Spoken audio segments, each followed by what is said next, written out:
This podcast is sponsored by Balsamiq, makers of Balsamiq wireframes, everyone's favorite low-fidelity wireframing tool. Balsamiq is a great tool, especially for product founders who have lots of ideas for their apps, but just can't afford to hire a full-time UX designer to their team. Balsamiq is as easy as using PowerPoint. Simply drag and drop elements on the page, and you'll have the screens for your app designed in no time. You can then review them with a developer or even validate them with your clients without writing a single piece of code. If you haven't already, I highly recommend you check out episode 18 of SaaS District with my interview with Peldi, the CEO and founder of Balsamiq, where we discuss why you should always stick to your values when building and growing your startup, as he's bootstrapped his company and continues to grow every single year.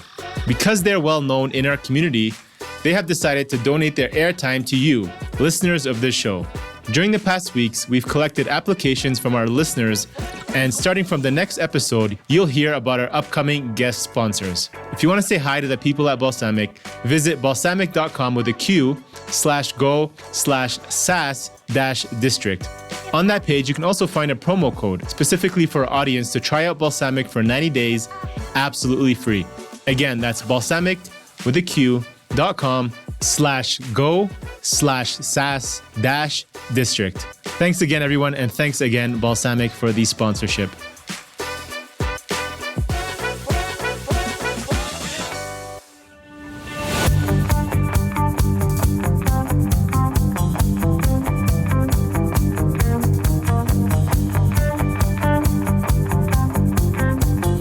Hello, everyone. Welcome back to another episode of SaaS District. My name is Akil Jabbar, and on today's episode, we have Tristan Pelligrino joining us. On today's episode, we'll be talking about how to become a thought leader through consistent content marketing for your SaaS business. For those of you who don't know, Tristan Pelligrino is the co-founder of Motion, where he helps tech companies get noticed, engage their prospects, and become thought leaders. Early on in his consulting career, Tristan worked for firms such as Oracle and IBM and learned how challenging it is to articulate the value of technology. While working towards his MBA in marketing, Tristan launched a video production company that he ended up getting on the Inc. 5000 list before selling his stake to his business partner. Now, Tristan is able to combine his firsthand experience in technology with his marketing expertise in order to help tech companies develop amazing visual content, position themselves as the choice in their industry, and ultimately show the world their value. Tristan also co-hosts a B2B tech marketing podcast, Tech Qualified, where he interviews industry leaders to uncover what is working in the world of B2B technology marketing. So welcome, Tristan. Glad to have you on today's episode. All right, Akil, thanks for the nice introduction there. Great job. Appreciate it. Thanks for having me. No worries. So just going to get right into it on the content marketing side. So I know I speak to many founders, many marketers out there who are starting to create content. So they start for a few weeks, and then I find they get discouraged because they don't see either don't see the results they hope for, or they realize just how time consuming it takes to produce it day in, day out. What is your suggestion to consistently create content that stands out among everything else online? Yeah, Akil, I mean, you really hit the nail on the head. The biggest obstacle that we see with tech companies, and that's primarily who we work with, and even tech companies with small marketing teams. So traditionally, either head of marketing, that's a one-person team, or possibly up to 4 or 5 people on their marketing team. So, we're dealing with small teams that have a lot on their plate. And so what we find often is you can, like you said, create that content that might be produced over a period of 1-2 weeks, maybe even a quarter, but then some other priority will jump in front of that, and you'll lose the consistency and some of the momentum that you have. And that's largely because for a small marketing team, priorities can change overnight. Sometimes you have to launch a campaign. Sometimes you're launching a brand new product within your technology suite. So, priorities change so quickly. Sometimes you have to answer questions from the board. You got presentations. You are refining a sales deck for the sales team. They have a big presentation. So that's what we find, that just things jump in front of this content strategy that you put in place. And one of the things that really grew out of this experience, and and our experience creating a lot of video content is we needed to find a way to really hit on that consistency. So the best way that we found is to create what we call branded show. Okay. And that's really where you can start to establish that thought leadership approach that you mentioned. And a branded show typically focuses around either a podcast or a video series. And when you have that platform in place, you're able to take one piece of content like we're doing here. Akil, you're doing the same thing, right? You have one piece of content and you're able to parse that out into a lot of different formats, and you get a lot of equity out of that single conversation. So we found that that's really the most efficient way to start to build that platform for your technology company. Got it. So you suggest going, podcast or video series as a way to kind of get started. That's right. Yeah, because and I even had a post on LinkedIn earlier that, a lot of marketing teams, we find that they'll start with like a blank sheet of paper or a blank Google Doc. And it's like, where do I start? How do I even provide an outline for maybe a writer, or how do I write the content myself? Exactly. It can seem overwhelming. And if you build a show for your company, you're using the expertise of other people to really create that content as well. So it doesn't, all the responsibility isn't on yourself and your small team. Makes sense. And I guess another struggle with that, so in digital marketing, it's always about showing your ROI. With content marketing, your efforts you're putting in, more often these products or companies who's maybe, like you're, for example, like this podcast, you can't track the conversion path or track and analyze how to determine like the ROI on this, right? We've been doing this for a couple of months. How do you set up and determine the ROI for like a content marketing strategy that you work with the tech companies on? Yeah, I think a lot for ourselves and even the folks that we work with, it's about establishing the expectations up front. And really there's no easy way to do it, because there's no silver bullet that says here's a way to calculate ROI for a program like a podcast or a video series, because there's so many things that can't be accounted for. We like to say as marketers, we can track everything, but in reality, you can't. What happens, well, let's take this, for example. A lot of the companies that we work with sell into mid-market and enterprise. Right. So there's often a buying committee that's involved. So the concept of a lead or a contact doesn't even make sense sometimes, because maybe the primary decision maker or even the champion of this technology or this project on their side isn't even in your database. You can't even account for them. Right. So I think, really when you look to establish ROI, one of the major ways that we suggest you go about that is to establish a baseline.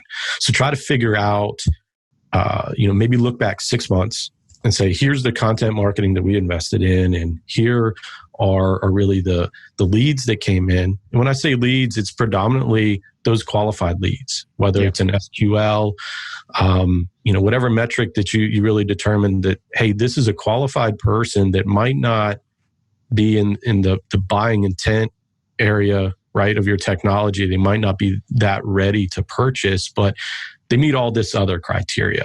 Mm-hmm. And then there's also opportunities, which means someone meets your ideal customer profile and they're also intending to buy. They're actively looking to solve this problem. And if you can align with sales on that and really just build a baseline, how did I perform last 6 months? And then look at it 6 months ahead, right? So what are we trying to accomplish? If you can really align with marketing and sales on qualified leads and on the pipeline, that's really the best way to do it. Just really look at that high level number there. Makes sense. And how long are you suggesting them to test or hypothesize this channel? So whether it's like, okay, we're going to launch our new podcast, and you come in and say, look, you need to do it for at least 6 months to make it worthwhile, or is it 3 months? Is it a year? Or whether it's a video series on YouTube, what's like a minimum amount that the content marketing starts to kick in and you really should start seeing something and make it worthwhile for your industry? Yeah, a lot depends on sales cycle. If you're selling to mid-market and enterprise and you have a 9-month sales cycle, let's say often sometimes a 12-month sales cycle, if you do a podcast for 6 months, I'm not even sure what impact that would have. It might have some impact on some bottom funnel folks that really needed a nudge, or they needed some content there to really get some assurance, or a little bit more information to determine whether your tech was the right one for their situation. But I really find that you have to commit for probably at least 6 months to 12 months to really establish that foundation. Try to see what's working, what's not, because it's the other thing, Akil, is you need to test a lot. Yeah. When you come out of the gate with a podcast, I mean, you probably saw it on your side. Your podcast is going to change a lot. You're going to get better, right? You're going to get more information, ask different questions. You'll find other ways to use the material. So there's a lot of that just has to go with experience. And the other thing too is with our clients and anyone that's running a podcast, the host gets better, right? So the host is really driving the conversations in a lot of cases. And sometimes when people start out, it's their first experience hosting a podcast. And it just takes a little time to get better and make the content better. True. So I know at Motion, you guys have a strong incline to, as we talked about, audiovisual content, right? That's your main channel, whether it's podcast or YouTube video. What are the differences that you see versus going the written content SEO? Why do you suggest starting with this channel as like a solid marketing strategy? Because I find starting a podcast or a video, right, you got to invest in all this technology. It takes a lot of time to set up versus all you need is a keyboard or you can just type it out and you'll do a little bit of keyword research. Seems like a lot more investment of time and energy. So why do you suggest that as a way to start off? Yeah, it's a good question. And the reason we say start with a podcast or video series, and really in the climate that we're operating in now, a podcast is really the best place to start. There are no in-person events to use. And we can use a video format like this, record over Zoom and kind of repurpose that for YouTube is a route to take. But at a minimum, using a podcast is really the best format to take.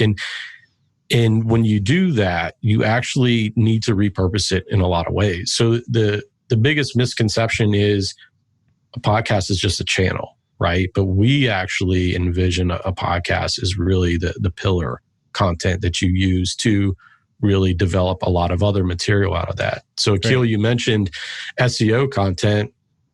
Some of the best SEO content that you can get that really hits on the keywords and some of the information that your audience is looking for is from a conversation that is sparked from a podcast. So one of the things that we do is you have your podcast in place. Maybe it's a 30-minute conversation. From there, you develop show notes and featured articles. So that really kicks off this cycle of not only audio formats, but you have written content, and then you can develop video content from that, the short pieces that you can share on social and really provide some additional context from that. So there's just a lot of different ways that you can use the underlying content of a podcast in a lot of different ways. Yeah, makes sense. So you're saying this is a good time to be launching a podcast. Do you suggest, all SaaS companies consider launching, or do you still think it's too saturated right now? Because I do feel there's a lot of podcasts being released as well, right? Yeah, there's definitely a lot of podcasts being released, and you can really say that about anything, right? So, every company really needs a blog. Every company needs that pillar content to provide their audience, and podcasts are still not as saturated as a lot of those other channels. But like I said, you can't really even look at it as a single channel anymore. You really need a vehicle to create a conversation with your ideal customer profile. So if you just wanted to do a blog series, maybe it's interview based and you can pull in industry influencers, customers, prospects, and develop a thematic approach on your blog. That's one route to do it, where you don't have, you don't mix in the audiovisual components of it. It's a little easier. But when you have audiovisual content, you're just going to be able to reach people that learn in different ways. Not everyone's going to read your 50-page ebook. In fact, most people aren't.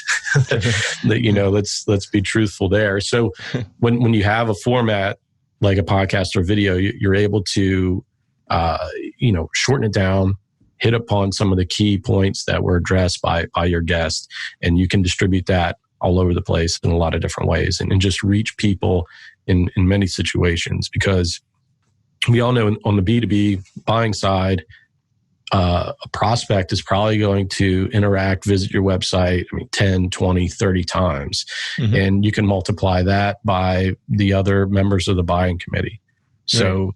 If you don't have enough content to really answer all those different types of questions, you're going to be in trouble, especially if your competition or the alternative solution is providing that level of engagement for your prospects. Yeah. Makes sense. And I also think that consistency is also important, because I think there is a lot of podcasts being launched, but I think similar to like a blog article where people start and they get discouraged, I think the average is 8 episodes that they release and then they just drop off. Yeah, I hear 7 and 8 all the time. Yeah, the pod fade. Yeah. Yeah. We have one guest that we tried to get on. He's kind of a bigger influencer in the space, and he said, come talk to me at episode 100. So he just wants to make sure we're consistent. I was like, all right, cool, we got you on for 100. Yeah. Other than that, what are other benefits of having a podcast in your niche? And then how do you get the most out of having these conversations with their guests? Like are you ideally just talking with your clients? Are those the people you should be reaching out to and interviewing, and then use that as a way to have conversations? Or what else are reasons you should be having these conversations? Yeah, they're really, I like to say 5 types of folks that you bring on your podcast. So prospects is one. So, these might be people in your ideal customer profile where you just want to build a relationship with them, develop some content that might help your customers and some of the other people in your space. So prospects, definitely bringing on customers, talking about what they're going through, what challenges they have, how they're getting through it.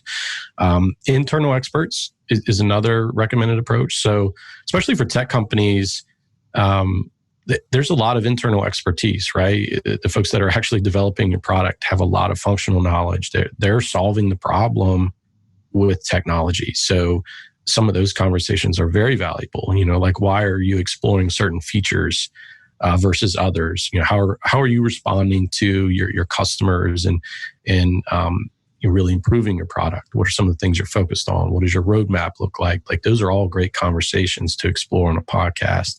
And then you have industry influencers or experts. That's like the 4th level there.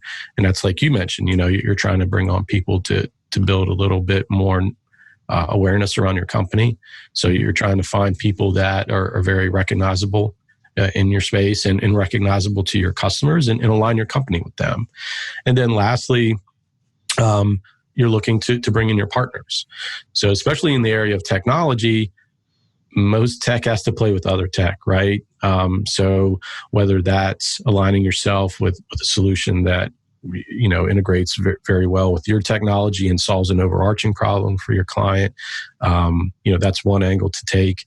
But it's just showing that you play well in this really environment that your ideal customer operates in.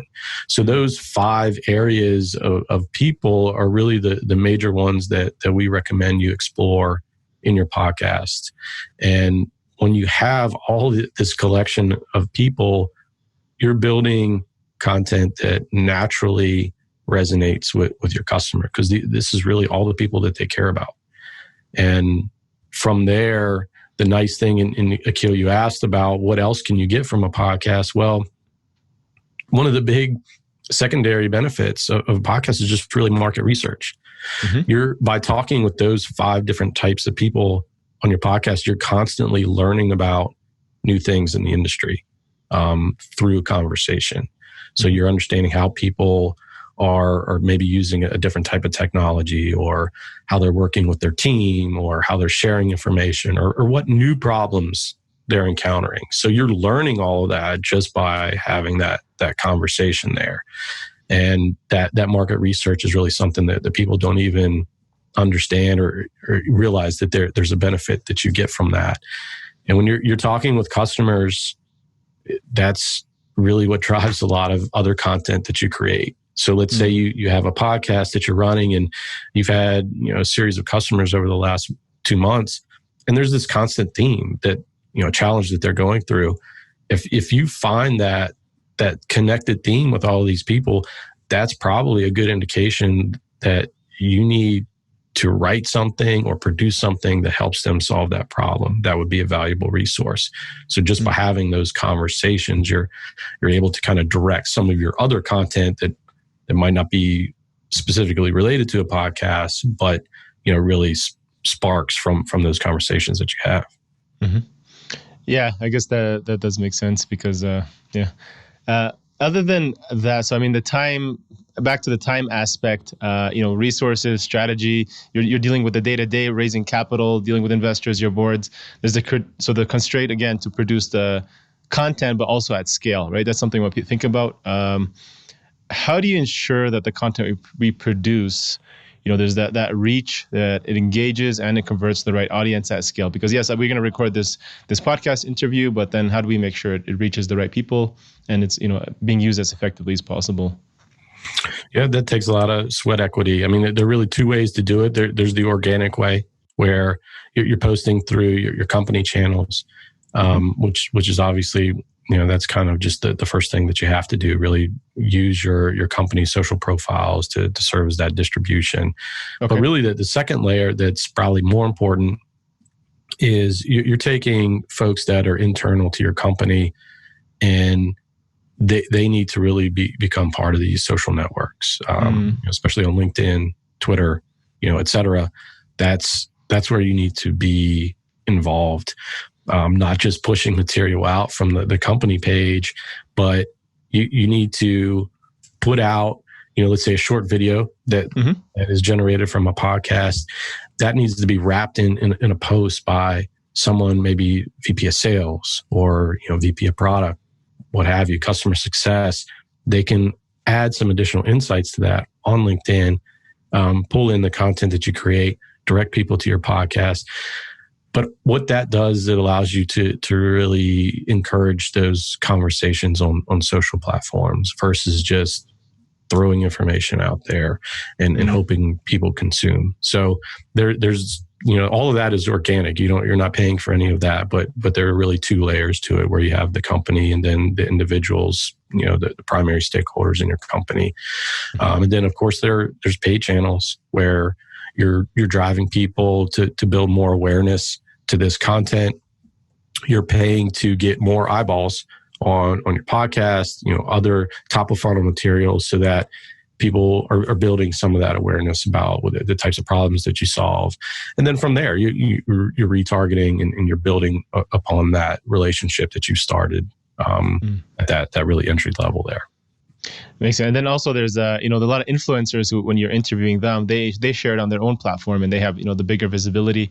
And I usually get a nice spike as well. And some of those viewers who follow over, right? So that also helps there. Yeah. For sure. Yeah. I didn't even mention that. I mean, that's really the other piece too, is it's a two-way conversation. So by bringing guests on your show, it's not just you providing your own isolated or your own insights there. You had a conversation with somebody. It was a two-way conversation. You exchanged ideas and then you could talk about that in the post and you tag them and fold in their network and that really just has a compounding effect. Yeah. I like your thought of like using it as a way to learn from your, the researcher aspect. For example, like having you on, you're an expert in this field of content marketing, audiovisual. I mean, we know a little bit, but now I get to ask you questions that I'm curious about and get to learn, and then we can actually apply it ourselves, right? So yeah, there's a win that way too, right? What's one of the biggest challenges you have with putting your audiovisual content together? I think we're having consistent guests now. We have good amount, we're posting consistently. Where we said from the beginning, we're going to aim for 2 a week, and we've been at it every single week, and we've been hitting our goals there. I think our challenge right now is probably figuring out the other aspects. So there's the creation part, but now it's just like, how do we build the reach and actually we have a lot of good content, and how do we get it out there and, to the right people? So it's chopping it up more and, being more active on different social media channels, promoting it. We're happy to use, ads and promoting it. But again, there's so much you can do. We just don't know what is the right way and, being most effective. Yeah. And I would say, even before you can push ads to it, it's really, distributing from your company profiles, right, is one avenue, but then involving other people in your organization. That's really where you get a sense of what resonates a little bit more. And I use Twitter a lot for that, where it's just trying to exchange ideas, short comments here and there. It's a little bit more back and forth than LinkedIn. I find LinkedIn is more of, here's like a big idea, here's an observation I had, and then people will comment from that. Twitter is more like conversation almost, like here's a couple quick, sound bites back and forth, and then you can take that, offline from there. So social is just interesting, and really when you find that people are trying to engage naturally, you can find out what works and what people are responding to the most, and then that's the type of content that you put money behind. And in terms of channels to focus on, so obviously YouTube is an easy one since we already have the video, and we can get some SEO traffic there. I would think LinkedIn and Twitter, but do you also recommend like Facebook, Instagram? I've heard some people say they've gotten really good results from Instagram for somehow. Do you suggest even going there and creating mini clips and publishing there? Is it a waste of time and just focus on, especially for B2B SaaS? Yeah, it's interesting. Instagram, we honestly don't play much with Instagram. We do some retargeting just because it's part of the Facebook ecosystem. But mostly what we use Facebook for is on the retargeting side. So if someone has viewed some content on LinkedIn or another channel, right, and you're able to retarget them on Facebook, that's a pretty effective way to remain top of mind with them. But yeah, LinkedIn's expensive, but you can also be highly targeted there. But yeah, LinkedIn, Twitter, and then Facebook on the retargeting side is typically the playbook there. And then you always have pay-per-click and some of the Google display stuff. But really just running people to that content and trying to be ever present, right, as much as you can, and providing different content along the way. So if someone landed on an episode page or saw some deeper level content, show them something else. Try to figure out what other problems they have or what other material you have that you can get in front of them, and just really build that relationship, because it's going to take a while for them to reach out to sales. So you're not just going to put out one ebook or one pillar page and they're going to convert. That's just going to be very rare, at least for the folks that we work with. Cool. Yeah, I guess I want to get a little deeper into their understanding the perspective and vision of what will resonate at each step of the customer journey. I look at this, like 30, 45-minute interview as maybe more middle of the funnel. Do you agree with that? And then maybe, those short clips you create, maybe that's top of the funnel. You post them on social media. You want to get them back to watch the full interview maybe, or check out your website. And then you're retargeting them. What is that strategy, or how does that step look like that you mentioned? Yeah, it's interesting with a podcast. You kind of get the best of both worlds, where you're often talking directly with customers. So there's a lot of conversations you have that are right there. You're figuring out what are some of the, and even if it's a prospect, right? Like what do they need to get from A to B? And you're understanding some of those challenges, and you can create content that helps convert people, turn those opportunities into a close one deal, right? So that's where you get that bottom of the funnel, that immediate feedback, because you're having conversations with people that might be in your pipeline, right? And then from there, like you said, you can then go to top of funnel, where you're building awareness from some of the broader themes that you're exploring on a podcast. So you shorten those pieces down, you distribute on social. You're getting that in front of your sphere of influence, the people that you're connected to. So you're building that awareness there. And then the middle of the funnel can be a lot of different things. But I think you're right in that if someone is listening, they're in your customer profile, your ideal customer profile. And if they're spending that amount of time with your content, that is a great thing. Most people would love to have 30 minutes with their prospects. And if you're producing content that they care about and that helps them, then, and it's 30 minutes long and they're engaged, I mean, wow, who wouldn't want that? And then from there, you're sending them to some of that bottom of the funnel material, whether it's testimonials, case studies, deeper things like that. Exactly. Okay. Makes sense. And then another problem I see with creating content is a balance, right? It's establishing and finding credibility and authority, and then in voicing that content, standing out for everybody's attention. How do you maintain that balance of finding your voice, your startup identity, while still balancing the business and marketing goals, right? Because that's also important, right? Consistency and patience. Just had a post on LinkedIn earlier from a gentleman, Justin Welsh, who's really great on LinkedIn. But I think that's it. To find that voice, it takes practice. It takes repetition. You need to evolve. Akil, with your podcast, like we talked about, you're doing 2 per week. You're learning a lot. You're learning twice as much as you would if you were just doing a weekly podcast, right? True. So if you can commit to something almost daily, you're just evolving that much faster than your competitor or someone else that's in your space, right? So I think that's the big thing. It is, you just have to have consistency, and you need a certain amount of frequency, because if you're just going to say, I'm going to do a podcast once a month for 12 months, I'm just not sure what you're going to get from that. So you need to really try to get something out every day. And that's the benefit of having long form content that you can slice up in a lot of different ways. You are visible more often if you take that approach. Got it. And then when you're working with startups, are you helping them put together a budget for this? Because I'm trying to understand, there's the side you said, we create this content. Now it's, you can call it organic, but then there's also the paid side, which you mentioned is an option. How much are you budgeting or suggesting, or what's a good marketing budget to balance between the organic and paid? And so you're talking about whether you just do organic or actually throw the budget behind some of the content you're creating. Exactly. Yeah. It's a good question. I think it's different for each company. It depends on what else you have in the marketing mix. For companies that don't really have a lot of content marketing at all, sometimes they use the podcast to really just generate most of the material that they share. And so you would naturally have a lot of organic content that comes out of that.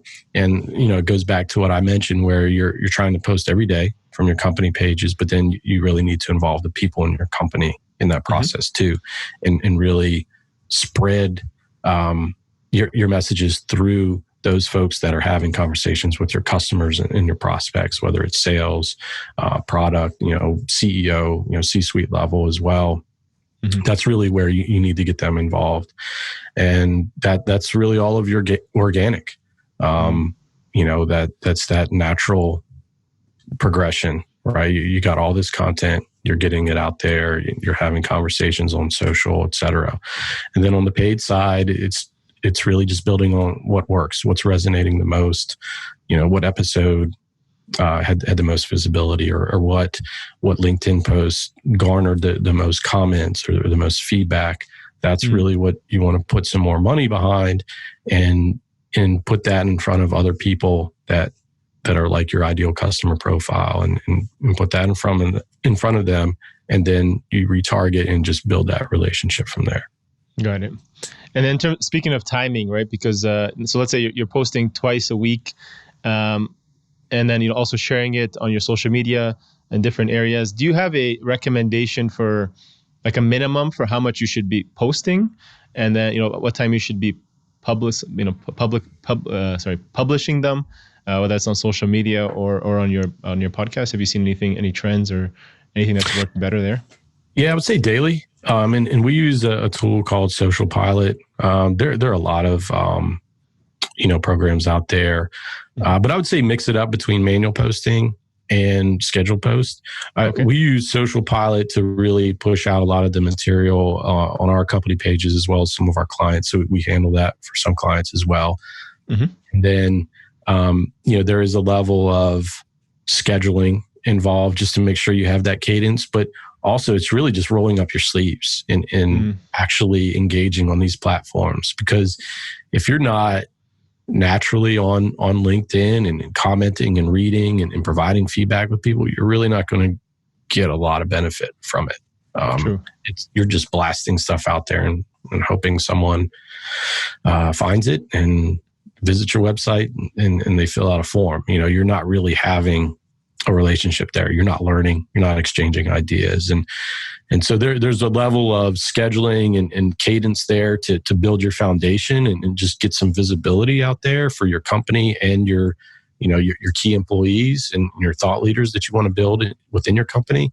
And then there's just that natural participation in social and actually making it social, right? Yeah, exactly. So actually engaging them on comments and taking it further there versus waiting for them to reach out. So last question, Tristan, can you share, do you have any favorite resources or books that our audience can check out if they want to start working on building their own content marketing strategy or podcast as well? Yeah. And I mean, if we're looking at on the B2B tech side, I'm a podcast junkie. Naturally, we do a lot of podcasting. So there are two that are my favorite. I like the scrappy nature of them. Startups for the Rest of Us. I don't know if you listen to that one, Akil. No. But it explores really the early stages of startups and these companies that aren't really stemming from large investment capital, right? So they're scrappy early and they have to make these tough decisions. And that podcast really explores some of those very difficult decisions and their growth trajectory, right, in the early stages. So that's a great podcast to really just learn how people are going through that process. And then the other one is Indie Hackers. I'm not sure if you listen to that one, but that's really a similar approach to where people are trying to solve problems and they're doing a lot of work themselves. They're often developing the product, trying to market the product, trying to sell it. So you just learn a lot from these conversations and the challenges people face without having this influx of capital come in to help solve that problem. Because, let's face it, a lot of companies just don't have the luxury of being able to test multi-million-dollar campaigns. You have to make some very calculated decisions. You got to take a lot of risks. But when you hear these experiences from other people in the form of a podcast, you can kind of draw inspiration from them and learn a lot. Awesome. We'll add those two podcasts in our show notes for you to check out. How can our audience get in touch with you? They want to learn more about Motion or learn more about what you're doing and how you can help them. Yeah, the two things. The best place is to check us out at motionagency.io. That's our website. You can also sign up for a workshop. So motionagency.io/workshop.